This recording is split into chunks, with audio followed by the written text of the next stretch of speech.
பொய்யான வாக்குறுதிகளால் மக்களை ஏமாற்றிய அரசு சுரேஷ் பிரேமச்சந்திரன் காட்டம். கொழும்பு மாநகரத்தில் என்பிபி ஆட்சி உறுதி, லால்காந்த திட்டவட்டம். நேர் மற்றும் மின்சார கட்டணங்கள் அதிகரிப்பு தொடர்பில் அமைச்சர் வெளியிட்ட அறிவிப்பு. 6 மாதங்களில் நாட்டை மீட்பதாக ஜனாதிபதி கூறவில்லை. பிரித்தானியாவில் ட்ரம்ப் நுழையக்கூடாது, கிளம்பிய கடும் எதிர்ப்பு. கனடாவில் மற்றுமொரு தமிழின் அழிப்பு நினைவகம், எடுக்கப்பட்டுள்ள முக்கிய தீர்மானம். பாகிஸ்தானுக்கு இந்தியா வைத்த அதிரடி செக். தேங்காய் தட்டுப்பாட்டுக்கு விரைவில் தீர்வு, வெளியான தகவல். அரசாங்கம் தேர்தலுக்கு முன்னர் வழங்கிய வாக்குறுதிகளை இதுவரையில் நிறைவேற்றவில்லை என ஈழமக்கள் புரட்சிகர விடுதலை முன்னணியின் தலைவர் சுரேஷ் பிரேமச்சந்திரன் தெரிவித்துள்ளார். யாழ்ப்பாணத்தில் நேற்று ஊடகங்களுக்கு கருத்து தெரிவிக்கையிலேயே அவர் இதனை கூறியுள்ளார். கடந்த 6 மாதங்களில் பொருளாதார ரீதியாக மக்களின் வாழ்க்கை நிலை பின்னோக்கி சென்றுள்ளதாகவும் தெரிவித்துள்ளார். அத்துடன் நாட்டில் தட்டுப்பாடு நிலவும் பொருட்களின் உற்பத்திகளை அதிகரிப்பதற்கு அரசாங்கம் எந்த நடவடிக்கைகளும் முன்னெடுக்கவில்லை என்றும் அவர் கூறியுள்ளார். கொழும்பு மாநகர சபையில் நாம் ஆட்சியை கைப்பற்றிவிட்டோம். இது தொடர்பில் அதிகாரப்பூர்வ அறிவிப்பை மாத்திரமே வெளியிட வேண்டியுள்ளது என அமைச்சர் லால்காந்த தெரிவித்துள்ளார். கொழும்பு மாநகர சபையில் எதிரணியை ஆட்சியமைக்கும் என கூறப்பட்டு வரும் நிலையிலேயே அவர் இந்த அறிவிப்பை விடுத்துள்ளார்.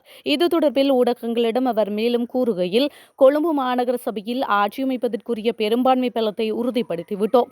அதிகாரப்பூர்வமற்ற வகையில் ஆட்சி உறுதிப்படுத்தப்பட்டு விட்டது. அதனை அதிகாரப்பூர்வமாக அறிவிக்க வேண்டிய வேலை மட்டும்தான் உள்ளது. எமது மேயரும் பதவியேற்க தயாராக உள்ளார் என்று அவர் குறிப்பிட்டுள்ளார்.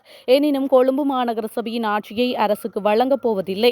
எதிரணிகளின் ஒத்துழைப்புடன் ஐக்கிய மக்கள் சக்தியே ஆட்சியில் மலரும்.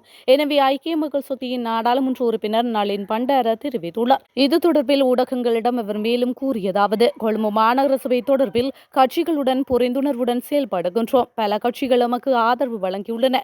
எனவே கொழும்பில் ஆட்சியை அரசு இழக்கும். அரசுக்கு ஆதரவு வழங்குவதாக அறிவித்த சில சுயாதீன குழுக்கள் எம்மையும் சந்தித்துள்ளன.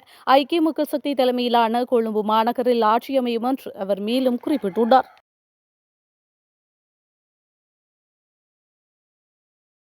6 மாதங்களில் நாட்டை மீட்பதாக ஜனாதிபதி அனுரகுமார திசாநாயக்க எந்த சந்தர்ப்பத்திலும் கூறவில்லை என தேசிய மக்கள் சக்தி தெரிவித்துள்ளது.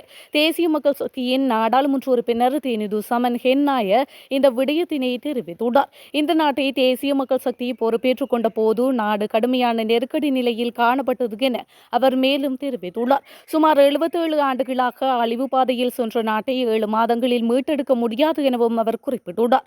சிங்கள தொலைக்காட்சி நிகழ்ச்சி ஒன்றில் பங்கேற்ற போது அவர் இந்த விடயத்தினை தெரிவித்துள்ளார்.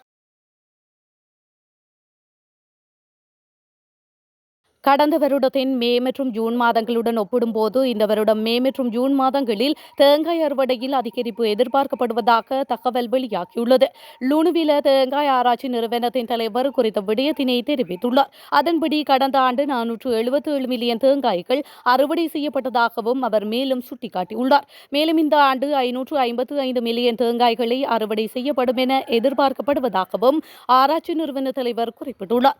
இதேவேளை தேங்காய் விலையை கட்டுப்படுத்த சதோசம் மூலம் அடுத்த வாரம் புதிய திட்டம் தொடங்கப்படும் என்றும் தேங்காய் மேம்பாட்டு அதிகார சபையின் தலைவர் சாந்த ரணதுங்க தெரிவித்துள்ளார். அதன்படி பெருந்தோட்ட நிறுவனங்களின் சதோசாக்கள் மூலம் நுகர்வோருக்கு தேங்காய்களை வழங்க நடவடிக்கை எடுக்கப்படும் என்றும் அவர் மேலும் தெரிவித்துள்ளமை குறிப்பிடத்தக்கது.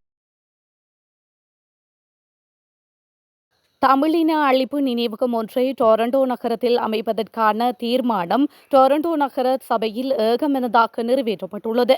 ஸ்கார்பரோக் தென்மேற்கு தொகுதி நகரசபை உறுப்பினர் பார்த்திகந்தவேல் இந்த தீர்மானத்தை முன்வைத்துள்ளார். டொரண்டோவில் தமிழின அழிப்பு நினைவகம் ஒன்றை அமைப்பதற்கு தமிழ் சமூகத்துடன் இணைந்து டொரண்டோ நகரசபை பணியாற்ற இந்த தீர்மானம் கோரப்பட்டுள்ளது.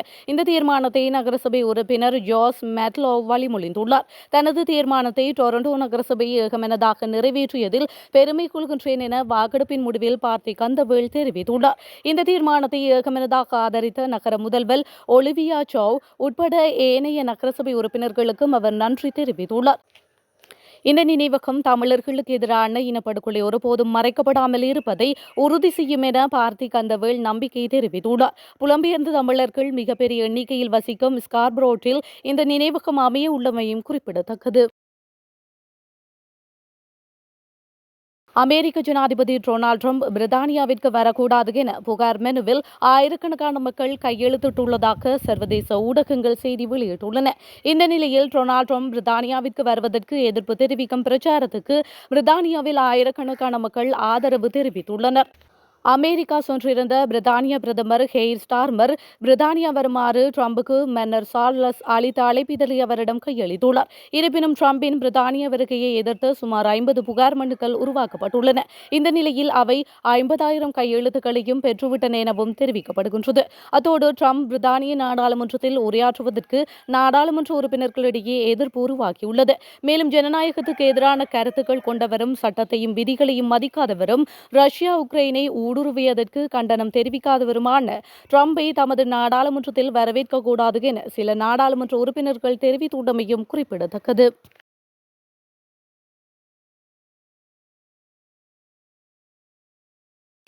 பாகிஸ்தானின் பயங்கரவாத நிதியுதவி தொடர்பான ஆதாரங்களுடன் FATF அமைப்பிடம் அறிக்கை ஒன்றை இந்தியா சமர்ப்பிக்க உள்ளதாக சர்வதேச ஊடகங்கள் செய்தி வெளியிட்டுள்ளன. இந்த நிலையில் ஜூன் மாதத்தில் நடைபெறவுள்ள முக்கிய கூட்டத்தில் பாகிஸ்தானை மீண்டும் கிரே லிஸ்ட் பட்டியலில் சேர்க்க நடவடிக்கை எடுக்க இந்தியா திட்டமிட்டுள்ளதாக தெரிவிக்கப்படுகின்றது. அத்தோடு உலக வங்கியிடமும் அடுத்த மாதம் மனு தாக்கலை செய்ய இந்தியா திட்டமிட்டுள்ளதாக தெரிவிக்கப்படுகின்றது. இதன்படி பாகிஸ்தானுக்கு எதிர்கால நிதியுதவிகளை நிறுத்த வேண்டும் என்ற கோரிக்கையை இந்தியா முன்வைக்க உள்ளதாகவும் குறிப்பிடப்படுகின்றது. பாகிஸ்தானின் போதைப்பொருள் வணிகத்தில் ஈடுபாடு மற்றும் ஜிஹாத் அமைப்புகளுக்கு நிதியுதவி ஆகியவை தொடர்பாக இந்தியா கூர்ந்த ஆதாரங்களை திரட்டியுள்ளது. இந்த நிலையில் IMF பாகிஸ்தானுக்கு $1 பில்லியன் கடனை விடுத்து இந்தியாவின் எதிர்ப்பை சந்தித்தது. பாதுகாப்பு அமைச்சர் ராஜ்நாத் சிங் பாகிஸ்தானுக்கு வழங்கப்படும் இந்த நிதியுதவி பயங்கரவாதத்திற்காக மறைமுக ஆதரவாகும் என கடுமையாக விமர்சித்துள்ளமையும் குறிப்பிடத்தக்கது. தமிழின அழிப்பு நினைவகம் ஒன்றை டொரண்டோ நகரத்தில் அமைப்பதற்கான தீர்மானம் டொரண்டோ நகர சபையில் ஏகமனதாக நிறைவேற்றப்பட்டுள்ளது. ஸ்கார்பரோக் தென்மேற்கு தொகுதி நகரசபை உறுப்பினர் பார்த்திகந்தவேல் இந்த தீர்மானத்தை முன்வைத்துள்ளார். டொரண்டோவில் தமிழின அழிப்பு நினைவகம் ஒன்றை அமைப்பதற்கு தமிழ் சமூகத்துடன் இணைந்து டொரண்டோ நகரசபை பணியாற்ற இந்த தீர்மானம் கோரப்பட்டுள்ளது. இந்த தீர்மானத்தை நகரசபை உறுப்பினர் ஜாஸ் மேட்லோ வழிமொழிந்துள்ளார். தனது தீர்மானத்தை டொரண்டோ நகரசபை ஏகமனதாக நிறைவேற்றியதில் பெருமை கொள்கின்றேன் என வாக்கெடுப்பின் முடிவில் பார்த்திகந்தவேல் தெரிவித்துள்ளார். இந்த தீர்மானத்தை ஏகமனதாக ஆதரித்த நகர முதல்வர் ஒலிவியா சௌ உட்பட ஏனைய நகரசபை உறுப்பினர்களுக்கும் அவர் நன்றி தெரிவித்துள்ளார். இந்த நினைவகம் தமிழர்களுக்கு எதிரான இனப்படுகொலை ஒருபோதும் மறைக்கப்படாமல் இருப்பதை உறுதி செய்யும் என பார்த்திகந்தவேல் நம்பிக்கை தெரிவித்துள்ளார். புலம்பெயர்ந்த தமிழர்கள் மிகப்பெரிய எண்ணிக்கையில் வசிக்கும் ஸ்கார்பரோட்டில் இந்த நினைவகம் அமைய உள்ளமையும் குறிப்பிடத்தக்கது.